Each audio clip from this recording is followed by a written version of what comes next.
Hey guys, so I just finished my first year of midwifery school. Technically it is April, but I started my class in May, but this is my first full year of school. I'm really excited. It is winter term, it is April at this time. It has been a long journey, both not bad. School hasn't been hard, it's just been a lot.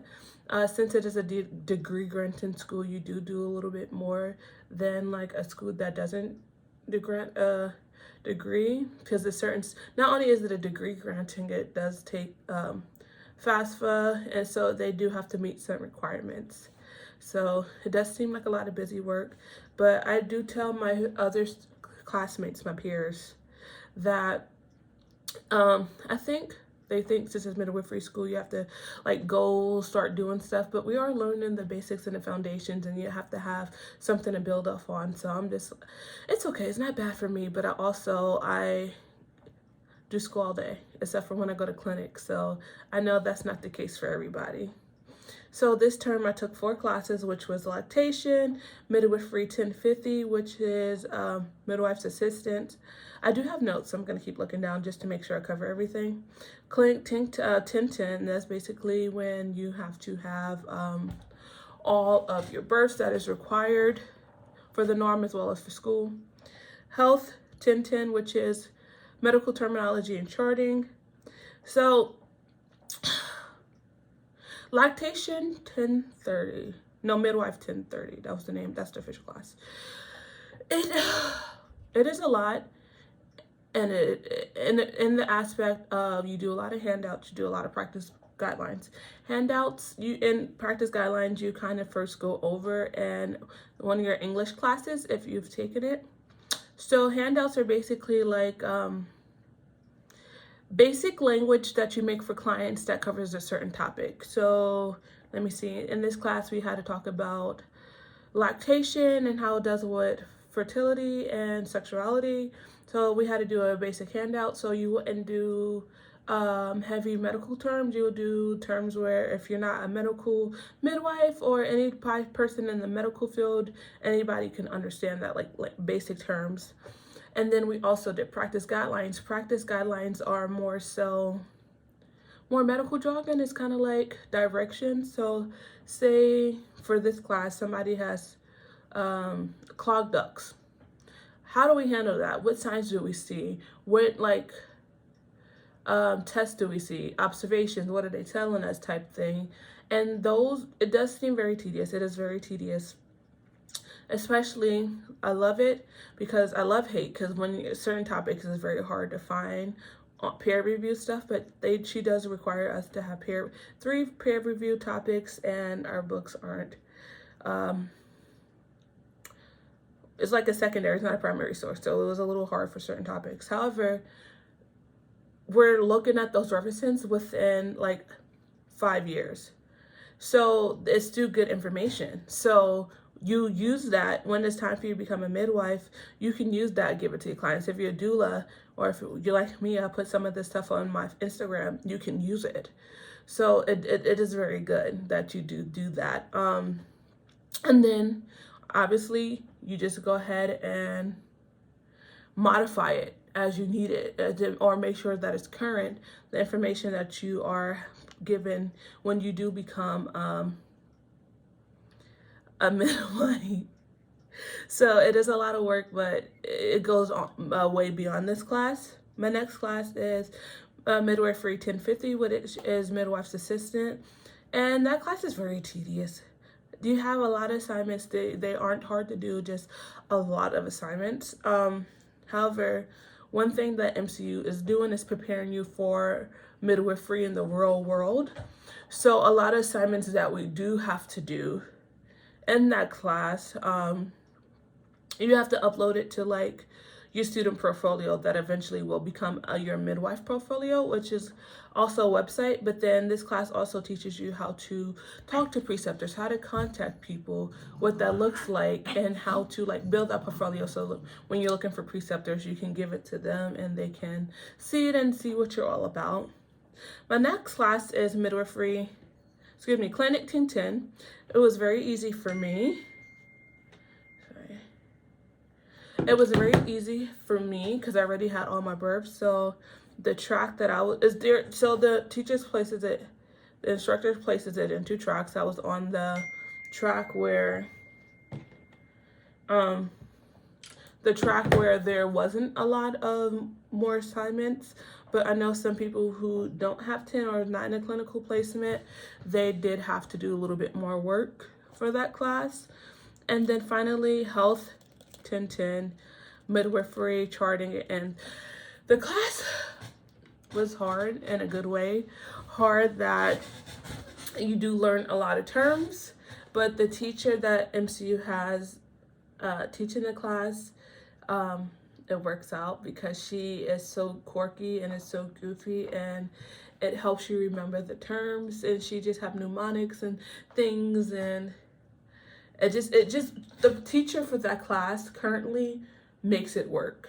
So if you guys have it, I hope you have her because she made it work. And she made it easy to remember things. As far as the charting side, it was a little bit more difficult for me because I am in a clinic, so we do things a certain way. So it was a little harder to do things the way the teacher wanted because I'm used to doing it a certain way. Again, with the GI Bill, I just kind of want to touch on that. So with the GI Bill, if you go to online school, regardless, you will get money. However, you won't get a lot of money. So the way the GI Bill works is that if you're taking online classes, regardless, you'll get some money. You may not get the full amount if you went to an in-person school, if you're doing strictly online. So with that being said, this is the first time I did get the most money for the GI Bill because I technically had one residence class, which was my Clinic 1010 class. So I did get the full amount because it shows that I was taking the in-person class. But prior to that, I didn't get a lot of money. They just went based on how many credits I was taking.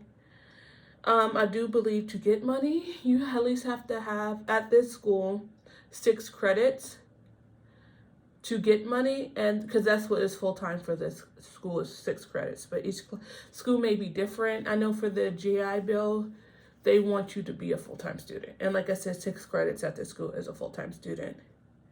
Currently, when I started the winter term, I was at 15 births. So I jumped from 5 to 15, which is 10. Not bad. 10 births in the middle of the thing, which is not bad. Another reason why I have not been posting a lot, if you guys cannot tell in my face, is that I'm pregnant and I've just been tired, and this has just been a crazy season for me right now. I've been pregnant since August. So I have been doing it, but I'm just getting to the end of my pregnancy where things are kind of getting slower because I'm getting tired, and my husband just had surgery. We just moved into a different house. I'm still doing clinicals. I'm doing clinicals until the day I pop. I have her just stopped going to births. So I'm just slowed down a little bit, and I'm very open, but I'm also very private about certain stuff. As my kids, I have one son. You guys have never seen him before. You've heard about him, or you may have heard him in the background, but I am not that parent who posts stuff like that. As well as Darcy, ma'am, no, ma'am. I'm just not that type of person. So as I'm getting bigger, like I said, I'm very close to being due, so I just have not been comfortable posting like dancing videos or stuff like that for you guys. What's next? That being said, if you guys are watching this, I will give birth next term. I will still be in school. So if you guys want, I can kind of document what that is like being a new mom of a second baby. Still going to school. Once I give birth, I am not going to clinic anymore. Obviously, I stopped going to births.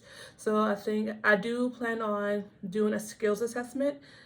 I can talk about that later because I'm getting close to a long video in August. So if you guys want, I can kind of talk to you guys about that.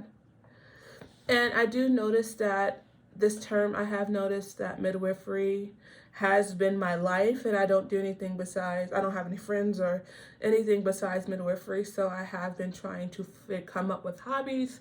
Again, I did like the botany, or I did like the herbal side of botany. So I tried to make my own garden again, and it did not work. I even bought some cuttings for elderberry. Yeah, they've been here, and I have not done anything with that. But I did make some learn how to make kombucha, and I like it. And I've been making it and giving it out because I don't drink it as much, and my husband doesn't make it. But it is fun to have something to do besides midwifery. A couple of, I think last term, I did try to do my prenatal yoga cert.